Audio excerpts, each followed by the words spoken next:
رمضان المبارک کی بڑی برکتیں اور رحمتیں اس امت کو نصیب ہو رہی ہیں۔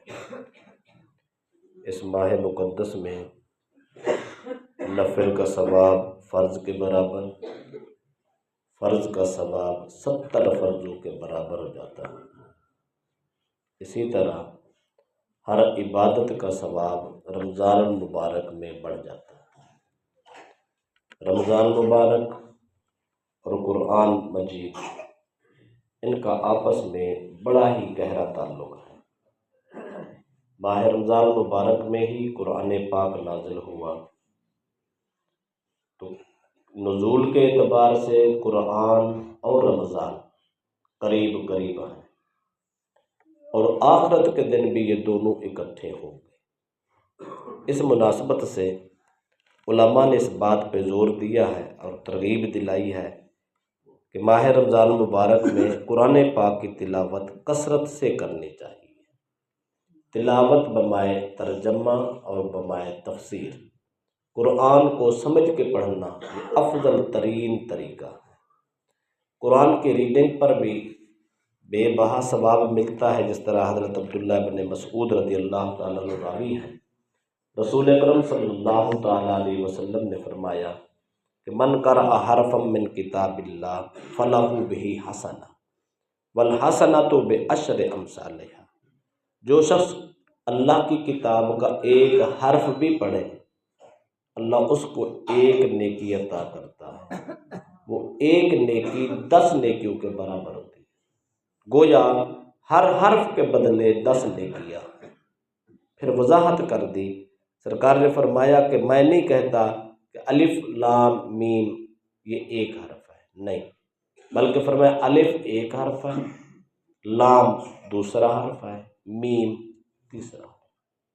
گویا ایک آدمی اتنا پڑھتا ہے نا الف لام میم، اللہ اس کے کھاتے میں 30 نیکیاں لکھ دے۔ ایک ہوتا ہے لفظ اور ایک ہوتا ہے حرف۔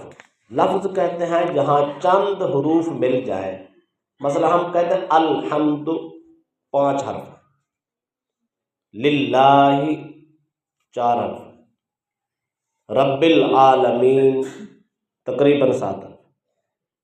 ایک لفظ بولا، ایک جملہ بولا، اس میں سینکڑوں سے بھی زیادہ نیکیاں ہو جاتی ہیں۔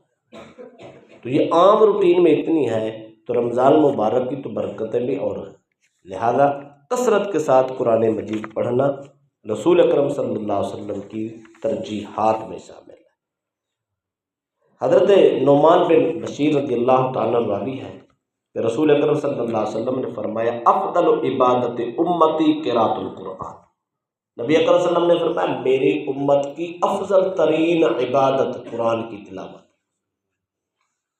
ایک مسئلہ اور بھی سنو، جہاں قرآن کی تلاوت افضل ہے وہاں ضروری ہے قرآن درست بھی پڑھا جائے۔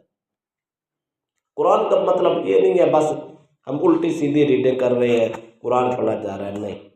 قرآن کے لیے ضروری ہے اس کی تجوید، اس کے قرات اور اس کے مخارج کو بغور پڑھنا اور درست پڑھنا۔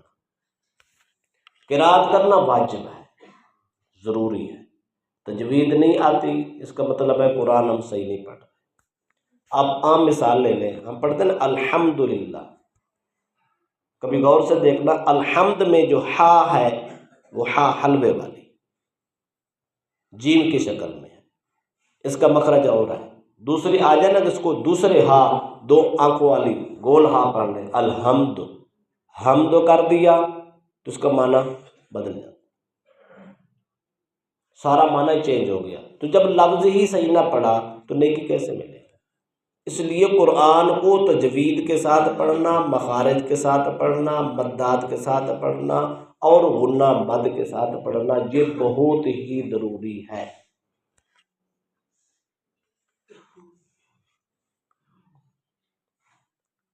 رمضان مبارک میں تاجدار کائنات صلی اللہ علیہ وسلم کی جو روٹین تھی، عبداللہ بن عباس فرماتے ہیں روزانہ رات کے وقت جبریل نبی اکرم صلی اللہ علیہ وسلم کی خدمت میں حاضر ہوتے، کان یلقاہ فی کل لیلۃ من رمضان فیدارسہ القرآن۔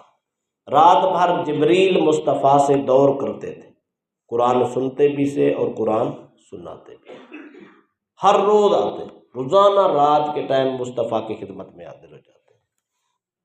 اور پھر دیکھیں قرآن اور رمضان کا جو جوڑ ہے اور ان کا قربت ہے، قیامت کے دن بھی ایسے دونوں آئیں گے، میدان حشر ہوگا، اللہ کی بارگاہ میں حاضر ہو جائیں گے، قرآن بھی اللہ کی بارگاہ میں شفاعت کرے گا اور رمضان بھی شفاعت کرے گا۔ صورت حال یہ ہے، عبداللہ بن عمر اس کو روایت کرتے ہیں کہ قیامت کے دن قرآن کہے گا، اے مولا ان لوگوں نے مجھے رات کو پڑھا تھا،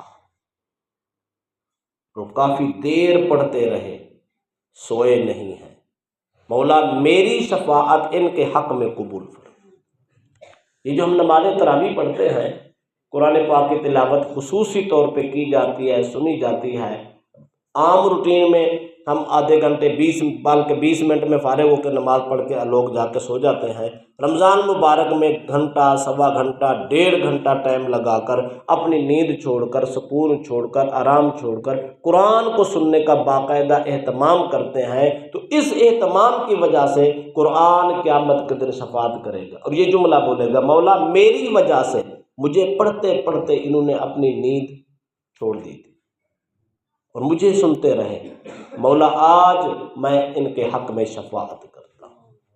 سیم اسی طرح رمضان مبارک اللہ کی بارگاہ میں سفارش کرے گا، مولا ان نے سارا دن کھانے پینے، نفسانی خواہشات سے، غیبت سے، شکوے سے، گلے سے، عیب جوئیوں سے پرہیز کیا تھا، کیوں؟ یہ کہتے تھے رمضان شریف ہے، روزہ ہے، اس لیے زبان کو بھی روزہ، ہاتھ کو بھی روزہ، سارے معاملات کو روزہ، بھوک ستا رہی ہوتی تھی، پیاس ستا رہی ہوتی تھی، کھانا موجود، پینا موجود، سب کچھ، مولا پھر بھی حیا کرتے تھے، یہ کھاتے پیتے نہیں تھے، مولا میری وجہ سے انہوں نے پورا مہینہ بھوک دیکھی، پیاس دیکھی، مولا میں ان کے حق میں شفاعت کرتا ہوں، میری شفاعت بھی قبول کرو۔ کیا خیال ہے؟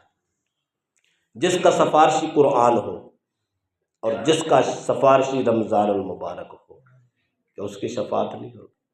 اللہ ان دونوں کی شفاعت قبول کرے گا، قرآن سننے والے کی بھی بخشش کا ذریعہ بن جائے گا، رمضان مبارک کے روزے رکھنے والوں کے بھی بخشش کا ذریعہ بن جائے گا۔ تو یہ قرآن نہ سننا اور بھاگ جانا یہ اچھا طریقہ نہیں ہے، بالخصوص ہمارے نوجوان طبقہ 8 تراویح پڑھ کے دوڑ جانا، کیا ہو گیا یہ تھک گئے، کیا خیال ہے؟ کتنی تھکاوٹ ہوتی ہے، کیا محسوس ہوتا ہے؟ قرآن کے ساتھ آج محبت کریں گے، قرآن کو آج ٹائم دیں گے تو قرآن یہی عذر بیان کرے گا، مولا اتنی دیر مجھے سنتے رہے تھے، لہذا میری شفاعت قبول فرما۔ اگر اتنی دیر سنا ہی نہیں ہے تو پھر قرآن کیسے شفاعت کرے گا؟ پھر تو شفاعت سے محروم ہو جائیں گے۔ تو اتنی بڑی نعمت اگر ہمیں نصیب ہو رہی ہے، اس کو غنیمت جان کر شوق کے ساتھ، ذوق کے ساتھ، ہمیں اہتمام کے ساتھ یہ قرآن سننا چاہیے، قرآن پڑھنا بھی چاہیے، تاکہ قیامت کے دن کوئی بھی ہماری بخشش کا سبب ہو سکے۔ رمضان مبارک کی بڑی برکتیں اور رحمتیں